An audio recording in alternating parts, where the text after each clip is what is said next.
Hi friends, എല്ലാവർക്കും നമസ്കാരം. എല്ലാവരും സുഖമായിട്ടിരിക്കണമെന്ന് വിശ്വസിക്കുന്നു.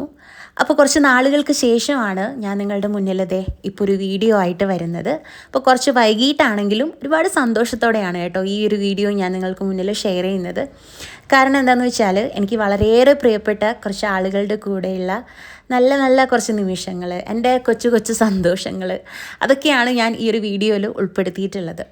അപ്പോൾ എൻ്റെ നാട് കോഴിക്കോട് കൊയിലാണ്ടി വിരുന്നുകണ്ടി എന്ന് പറയുന്ന സ്ഥലത്താണ്. അമ്മയുടെ നാട് ഏഴുകുടിക്കലാണ്. അപ്പോൾ അത് പറയാൻ കാരണം എൻ്റെ നാട്ടിൽ നിന്ന് അമ്മയുടെ നാട്ടിലേക്ക് പോകുന്ന വഴിക്കുള്ള ഭംഗിയുള്ള കാഴ്ചകളാണ് കേട്ടോ നിങ്ങൾ കണ്ടുകൊണ്ടിരിക്കുന്നത്. ഞങ്ങളുടെ തറവാടൊക്കെ ഈ കടലിൻ്റെ സൈഡിൽ തന്നെയാണ്. അതായത് ഞങ്ങൾക്ക് തറവാട്ടിൽ ഇരുന്ന് കഴിഞ്ഞാൽ കടൽ കാണാൻ പറ്റും. ആ ഒരു രീതിയിലാണ് ഞങ്ങളുടെ വീടും ഒക്കെ. കടലെന്ന് പറഞ്ഞാൽ ഞങ്ങളുടെ ജീവനാണ്. എന്താ എനിക്ക് പറയേണ്ടത് അറിയില്ല. ഞങ്ങൾ കടലിൻ്റെ മക്കളാണ്. ഓക്കെ, അപ്പം വല്ലാത്തൊരു ആത്മബന്ധമാണ് ഞങ്ങൾക്ക് കടലുമായിട്ട് എപ്പോഴും. ഓക്കെ, ഞങ്ങൾക്ക് കടലെന്ന് പറഞ്ഞാൽ അമ്മ തന്നെയാണ്.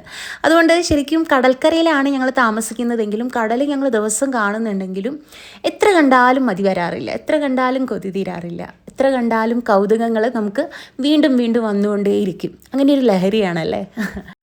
അപ്പോൾ ഈ യാത്രയിൽ എൻ്റെ അമ്മയുണ്ടായിരുന്നു, മാമിയും മാമനും പിന്നെ മാമൻ്റെ മക്കളും പിന്നെ എൻ്റെ കുഞ്ഞു രേബൂസും. ഞങ്ങളെല്ലാവരും കൂടെയാണ് കേട്ടോ ഈ ബീച്ചിൽ വന്നത്. പറയാൻ പ്രത്യേകിച്ച് ഒന്നുമില്ല. വരിക, കരയിലിരിക്കുക, കുറച്ച് കടലിൽ കളിക്കുക, കുറേ നേരം ഒരുപാട് സംസാരിക്കുക, ചിരിക്കുക. ഒരു സന്തോഷമാണ് അതൊക്കെ, അല്ലേ? നമുക്ക് അനുഭവിച്ചറിയാൻ പറ്റുന്ന കുറച്ച് നല്ല സന്തോഷങ്ങൾ. പിന്നെ എനിക്ക് ഏറ്റവും സന്തോഷം ഉണ്ടാക്കിയൊരു കാര്യം എന്താണെന്ന് വെച്ചാൽ എൻ്റെ മോളുടെ ഈ സന്തോഷം തന്നെയാണ്. കാരണം അവൾ ഒരുപാട് ആസ്വദിക്കുന്നുണ്ടായിരുന്നു. എന്നെ പിടിച്ചു വലിച്ചു കൊണ്ടുപോയതായിരുന്നു. അമ്മ നമുക്ക് കളിക്കാം, കുറേ നേരം കളിക്കണം എന്നൊക്കെ പറഞ്ഞിട്ട്. ഇത് അമ്മയും മാമൻ്റെ മോനും കൂടെ സംസാരിച്ചിരിക്കുമ്പം മാമി എടുത്ത ഫോട്ടോ ആണ് കേട്ടോ. പിന്നെ ഞങ്ങളുടെ കുറച്ച് ഫോട്ടോസ്. അപ്പോൾ അവൾക്ക് ഒരുപാട് സന്തോഷമായി. അത് എനിക്ക് ഒത്തിരി എന്താ പറയുക, സന്തോഷം ഉണ്ടാക്കുന്ന ഒരു കാര്യം തന്നെയാണ്. കാരണം അവൾ അധികവും ഇങ്ങനെ എത്തിപ്പെടാറില്ല. ഞങ്ങൾ വെക്കേഷനൊക്കെ വരുമ്പോഴാണ് നാട്ടിലോട്ട് വരുന്നത്. എന്നെ സംബന്ധിച്ച് എനിക്ക് മനപ്പാടമാണ് എൻ്റെ നാടും ഈ കടലും ഒക്കെ. അതുകൊണ്ട് തന്നെ ഇപ്പം നല്ലൊരു അവസരം കിട്ടിയപ്പോൾ ഞാനും കരുതി അവൾക്ക് സന്തോഷിക്കാൻ കഴിയുന്ന അത്ര അവൾ സന്തോഷിക്കട്ടെ എന്ന്. ഒരുപാട് കൗതുകത്തോടെ നോക്കിയിരുന്നൊരു കാഴ്ചയാണ് കേട്ടോ. ഒരു കുഞ്ഞൻ ഞണ്ടു പോകുന്നത് കണ്ടോ. അപ്പോൾ ആദ്യത്തെ ആ കുഴിയിലേക്ക് കയറുന്നൊക്കെ കാണാൻ നല്ല രസമാണ് കേട്ടോ. അങ്ങനെ എനിക്ക് കടൽക്കരയിലെത്തിയാൽ എൻ്റെ മെയിൻ ഹോബിയാണ് ഈ എഴുതുക എന്നുള്ളത്. എനിക്ക് മാത്രമല്ല, എനിക്ക് തോന്നുന്നു അവിടെ എത്തുന്ന ഓരോ മനുഷ്യന്മാർക്കും ഇതൊരു ഭ്രാന്ത് തന്നെയായിരിക്കും, അല്ലേ? അപ്പം എനിക്ക് എൻ്റെ ഏട്ടൻ്റെ പേരായിരുന്നു ഞാൻ എഴുതിയിട്ടുണ്ടായിരുന്നത്. അങ്ങനെ കുറച്ച് നേരം ഞങ്ങളവിടെ ചിലവഴിച്ചു. സത്യം പറഞ്ഞാൽ ഒരുപാട് ഓർമ്മകൾ എനിക്ക് സമ്മാനിച്ചൊരിടം തന്നെയാണ് ഈ നാടും പിന്നെ ഈ കടലും ഒക്കെ. കാരണം ഞാൻ പറഞ്ഞല്ലോ, എൻ്റെ തറവാടെന്ന് പറയുന്നത് ഈ കടലിനോട് ചേർന്നിട്ടാണ്. അപ്പോൾ ചെറുപ്പത്തിൽ ഞാൻ അധികവും അച്ഛൻ്റെ കൂടെ ഞാനും എൻ്റെ കുട്ടിയേട്ടനൊക്കെ ഈ കരയിൽ വന്നിരിക്കാറുണ്ട്, കാറ്റ് കൊള്ളാൻ വേണ്ടി വന്നിരിക്കാറുണ്ട്, കടലിൽ കളിക്കാറുണ്ട്. ശരിക്കും പറഞ്ഞാൽ എണ്ണിയാൽ ഒടുങ്ങാത്ത അത്ര ഒരുപാട് ഓർമ്മകൾ. എനിക്ക് നല്ല നല്ല സൗഹൃദങ്ങൾ ഉണ്ടായിരുന്നു. എൻ്റെ നാട്ടിൽ നമ്മുടെ കുഞ്ഞു ഫ്രണ്ട്സൊക്കെ ഉണ്ടാവില്ലേ, അവരുടെ കൂടെയൊക്കെ ഒത്തിരി ഞാൻ എൻജോയ് ചെയ്തിട്ടുള്ളൊരു ഇടമാണ് ഈ കടൽക്കര എന്ന് പറയുന്നത്. അതുകൊണ്ട് തന്നെ വീണ്ടും അവിടെ പോകാൻ കഴിയുക, വീണ്ടും ഇങ്ങനെ എന്താ പറയുക, ആ പഴയ കുട്ടിയായിട്ട് വീണ്ടും മാറാൻ സാധിക്കുക എന്നൊക്കെ പറയുമ്പോൾ ശരിക്കും നമുക്ക് സന്തോഷമുള്ളൊരു കാര്യം തന്നെയല്ലേ. അപ്പം അതിലേറെ എൻ്റെ മോൾക്കും ഒരുപാട് സന്തോഷം ഉണ്ടായിരുന്നു. അപ്പോൾ എല്ലാം മറന്ന് ഞങ്ങൾ കുറച്ച് നേരം ഒരുപാട് എൻജോയ് ചെയ്തു. ഞങ്ങൾക്ക് എത്രമാത്രം സന്തോഷിക്കാൻ കഴിയുമോ അത്രമാത്രം ഞങ്ങൾ സന്തോഷിച്ചിട്ടുണ്ടായിരുന്നു. ഇങ്ങനെ മണ്ണുകൊണ്ട് കളിച്ചിട്ടും അതുപോലെ കടലോടി കളിച്ചിട്ടും ഞണ്ടുകളുടെ പിറകെ ഓടിയിട്ടും ഒക്കെ ഒരുപാട് ഞങ്ങൾ കുറച്ച് നേരം എല്ലാം മറന്ന് പഴയ ആ കുട്ടികളായിട്ട് മാറുമായിരുന്നു. അപ്പോൾ ഇതെൻ്റെ മാമൻ്റെ മക്കളാണ്, മാമന്മാരുടെ മക്കളാണ്. ഇതാണ് സ്വാതി ആൻഡ് അത് അച്ചു. ഓക്കെ, അപ്പോൾ വസുദേവ് എന്നാണ് കേട്ടോ അവൻ്റെ ശരിക്കും പേര്.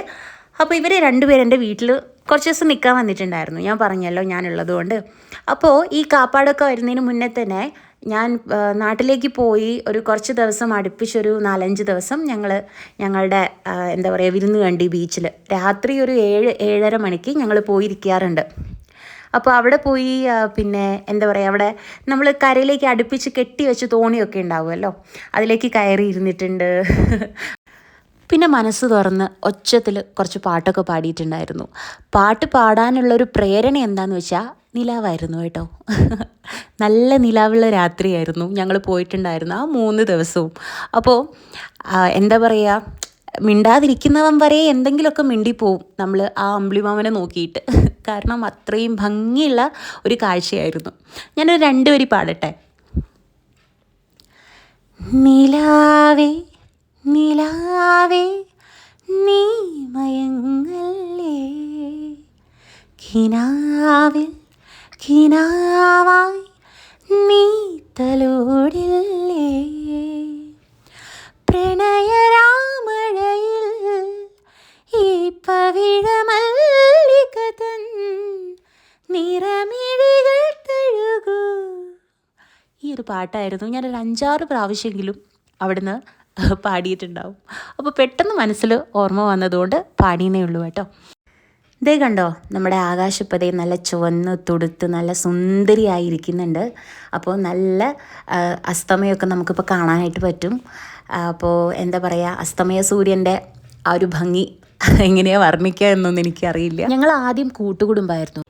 ഈ സന്ധ്യ ആകുമ്പോഴത്തേക്ക് അച്ഛൻ നല്ല കുളിച്ച് ചൂടുവെള്ളത്തിലൊക്കെ കുളിയൊക്കെ കഴിഞ്ഞ് നല്ല സുന്ദര കുട്ടപ്പനായി വന്നിട്ട് നമ്മുടെ വീടിൻ്റെ തൊട്ട് മുൻപിൽ ഒരു ഗ്രൗണ്ട് ഉണ്ട്. അപ്പം ആ ഗ്രൗണ്ടിന് നേരെയാണ് നമ്മുടെ തറവാട് വരുന്നത്. അപ്പം തറവാടും ഈ കടലിൻ്റെ ഇടയിൽ വേറെ തടസ്സങ്ങളൊന്നുമില്ല. അപ്പം തറവാടിൻ്റെ വലതുഭാഗത്തായിട്ടാണ് ഈ നാഗക്കാവ് വരുന്നത്. അവിടെ തന്നെ നമ്മുടെ ഗുളികൻ്റെ ഒരു ക്ഷേത്രമുണ്ട്. പിന്നെ തറവാടിൻ്റെ പിറകിലാണ് നമ്മുടെ നാട്ടിലെ അമ്പലം വരുന്നത്. അപ്പോൾ അച്ഛൻ ഈ കുളിയൊക്കെ കഴിഞ്ഞ് കഴിഞ്ഞാൽ രാവിലെയും അതുപോലെ തന്നെ വൈകുന്നേരവും തറവാട് നോക്കിയിട്ട് തൊഴാറുണ്ട്. അപ്പോൾ ഏകദേശം നമ്മുടെ ഈ സൂര്യൻ ഒരു പകുതിയോളം താഴുമ്പോഴേക്ക് അച്ഛൻ പോയിട്ടുണ്ടാവും, തൊഴുന്നുണ്ടാവും. അപ്പോഴേക്കും അമ്മ വിളക്ക് വെക്കാനോ, അമ്മയായാലും വലിയമ്മയായാലും ഒക്കെ വിളക്ക് വെക്കാനുള്ള ധൃതിയിലായിരിക്കും. അപ്പോൾ ചില സമയം ജോലി തിരക്കാവുമ്പോൾ ഞങ്ങളോട് ചോദിക്കാറുണ്ട് സൂര്യൻ എത്രമാത്രം താഴുന്നു എന്ന്. അപ്പോൾ ഞങ്ങൾ പറയും അമ്മ പകുതിയോളം താഴ്ന്നിട്ടുണ്ടെന്ന്. അപ്പോഴത്തേക്കും അമ്മ ഓടി വന്ന് വിളക്ക് വയ്ക്കും. അപ്പോൾ ഞങ്ങളുടെ ക്ലോക്കിന് പകരം ഞങ്ങൾ ചില നേരം നോക്കുക ഈ സൂര്യൻ എത്രത്തോളം താഴ്ന്നു വന്നു എന്നാണ്. അപ്പോൾ അതിതീവ്രമായിട്ടുള്ളൊരു ബന്ധമാണ് ഞങ്ങൾക്ക് സൂര്യനുമായിട്ട്. ഓക്കെ, അപ്പോൾ ഞങ്ങളിപ്പോഴത്തെ കാപ്പാട് നിന്ന് തിരിച്ച് വീട്ടിലേക്ക് എത്തിയിട്ടുണ്ട്. മാമൻ്റെ മക്കളൊക്കെ ഉണ്ട്. അപ്പോൾ ഞങ്ങളെല്ലാവരും കൂടെ കള്ളനും പോലീസും കളിക്കുകയാണ്. അപ്പോൾ നമുക്കറിയാമല്ലോ, കസിൻസൊക്കെ കൂടിക്കഴിഞ്ഞാൽ സ്വാഭാവികമായിട്ടും ഇത്തരം നല്ല നല്ല ഗെയിംസൊക്കെ കളിക്കും. പക്ഷേ ഇവിടെ ഞങ്ങളുടെ ഒരു സ്പെഷ്യാലിറ്റി എന്താണെന്ന് വെച്ചാൽ ഞങ്ങൾ നോർമലായിട്ടുള്ള കാര്യങ്ങൾ, അതായത് നമ്മൾ കള്ളൻ പോലീസ് എന്ന് എഴുതുന്നൊന്നും ഞങ്ങൾക്ക് ഇഷ്ടമല്ല. പൊതുവേ കളിക്കുമ്പോൾ ഞങ്ങൾ ഒന്നെങ്കിൽ ഒരു കുമാറൊക്കെ ചേർത്ത് കലേഷ് കുമാർ, പൗലേഷ് കുമാർ എന്നൊക്കെയാണ് ഞങ്ങൾ ഒന്നും കൂടെ ഒന്ന് സ്റ്റാൻഡേർഡ് ആക്കാൻ വേണ്ടിയിട്ട് ഞങ്ങൾ. അപ്പോൾ രേവട്ടിക്കും ഒരേ നിർബന്ധം അവൾക്കും കളിക്കണമെന്ന്. അങ്ങനെ ഞങ്ങൾ പെയറായിട്ട് വേറൊരു ഗെയിം കണ്ടെത്തി, ആ ഗെയിം കളിച്ചു. അങ്ങനെ കുറേ നേരം വരെ പല പല ഗെയിം പരീക്ഷണങ്ങളായിരുന്നു ഞങ്ങൾക്കിടയിൽ ഉണ്ടായിരുന്നത്. അവസാനം നമുക്കൊക്കെ പ്രിയപ്പെട്ട ഒരു ഗെയിമായിരുന്നു കളിച്ചിരുന്നത്. എൻ്റെ പേഴ്സണൽ ഫേവറേറ്റ് കൂടിയായിരുന്നു കേട്ടോ. നമ്മൾ പേര്, സ്ഥലം, സാധനം, പക്ഷി, മൃഗം എന്നൊക്കെ പറഞ്ഞിട്ട് കളിക്കാറില്ലേ, സിനിമ, ആ ഗെയിമായിരുന്നു ഞങ്ങൾ കളിച്ചിട്ട് അതോടുകൂടെ ഗെയിം അവസാനിപ്പിച്ചു. ഇപ്പോൾ നമ്മളീ കാണുന്നത് ഞങ്ങൾ നാട്ടിൽ വന്നിട്ട് ഞാൻ ഏട്ടൻ്റെ വീട്ടിലേക്ക് പോവുകയാണ്, പുതിയങ്ങാടി പോവുകയാണ് അമ്മേനെ അച്ഛനൊക്കെ ഒന്ന് കാണാൻ വേണ്ടിയിട്ട്. അപ്പോൾ പോകുന്ന വഴിക്ക് മാമൻ്റെ കൂടെ പോവുകയാണ്. മാമൻ്റെ കൂടെ പോകാൻ നല്ല രസമാണ് കേട്ടോ. നല്ല കോമഡിയാണ് ആൾ. അപ്പം എപ്പോഴും എനിക്ക് എവിടെ യാത്ര ചെയ്യാനുണ്ടെങ്കിലും എവിടെ പോകാനുണ്ടെങ്കിലും ഞാൻ മാമനെ വിളിക്കാറ്. ഞങ്ങൾ കുറേ നേരം വരെ സംസാരിച്ച് നല്ല അടിപൊളിയായിട്ടാണ് പോവാറ്. അപ്പോൾ ഇതാണ് ഞങ്ങളുടെ തറവാട് കേട്ടോ. അമ്മയുടെ തറവാടാണ് ഏഴുകുടിക്കൽ, നടുവിലെ പുരയിൽ നിന്നാണ് ഞങ്ങളുടെ തറവാടിൻ്റെ പേര്. അപ്പോൾ മാമിയാണ് ഈ ഓടി വരുന്നത്. അപ്പോൾ പൊതുവേ ഞാൻ ആ വഴിക്ക് പോകുന്ന സമയത്ത് മാമനൊരു ഹോൺ കൊടുക്കും. അപ്പോൾ മാമി ഓടി വരും. ഓടി വന്ന് ഞങ്ങളുടെ അടുത്ത് സംസാരിച്ച് അങ്ങനെ ഒരു ടാറ്റ ബൈ ബൈ ഒക്കെ പറഞ്ഞിട്ടാണ് നമ്മൾ പോവാറുള്ളത്. പിന്നെ എനിക്കും മാമനും എപ്പോഴും ഇഷ്ടം ഈ ബീച്ച് റോഡ് വഴി പോകാനായിട്ട് തന്നെയാണ്. പോകുന്ന വഴിക്ക് ഞങ്ങൾ കുറേ ഉപ്പിലിട്ട മാങ്ങയും നെല്ലിക്കയും ഒക്കെ വാങ്ങിക്കാറുണ്ട്. അതൊക്കെ കഴിച്ചുകൊണ്ട് ഇങ്ങനെ സംസാരിച്ചിട്ടാണ് പോവാറ്. ആദ്യം ഈ റൂട്ടിൽ ബസ്സൊന്നുമില്ലായിരുന്നു കേട്ടോ, തീരെ ബസ്സില്ലായിരുന്നു. അതായത് 2 ബസ് ഉണ്ടായിരുന്നു ആദ്യം. അത് ഏഴുകുടിക്കൽ വരെ വരാറുള്ളൂ, എന്നിട്ട് കൊയിലാണ്ടി തിരിച്ചു പോവാറാണ്. ഇപ്പോൾ എന്താണെന്ന് വെച്ചാൽ റോഡൊക്കെ വികസിച്ചതിന് ശേഷം ഇപ്പോൾ നമ്മുടെ സ്റ്റാൻഡിലേക്ക് ഞങ്ങളുടെ ത്രൂ ഔട്ട് ആ ഏരിയ ബീച്ച് കവർ ചെയ്യുന്ന രീതിയിൽ 2-3 ബസ്സുകളൊക്കെ വന്നിട്ടുണ്ട്. അതുകൊണ്ട് തന്നെ നമ്മുടെ യാത്രയൊക്കെ ഇപ്പോൾ കുറച്ചുകൂടി എളുപ്പമായിട്ടുണ്ട്. പിന്നെ കാപ്പാട് മുന്നോടിയായിട്ട് അതുപോലെ തന്നെ നമ്മൾ പാറക്കൽ താഴെ ആ ഒരു ഏരിയ മുതൽ അങ്ങോട്ടേക്ക് റോഡിൻ്റെ അവസ്ഥ എന്ന് പറയുന്നത് വളരെ ദയനീയമാണ്. നമ്മൾ കാപ്പാട് ഭാഗത്തേക്ക് പോണ ഭാഗത്തൊക്കെ അതൊക്കെ പരിഗണിക്കപ്പെടുമെന്ന് വിശ്വസിക്കാം. അപ്പോൾ എന്തായാലും ഇത്രയേ ഉള്ളൂ ഇന്നത്തെ നമ്മുടെ വീഡിയോ. എല്ലാവർക്കും ഇഷ്ടമായി എന്ന് വിശ്വസിക്കുന്നു. Thank you for watching. എല്ലാവരും ഹാപ്പി ആയിട്ടിരിക്കുക. Thank you so much.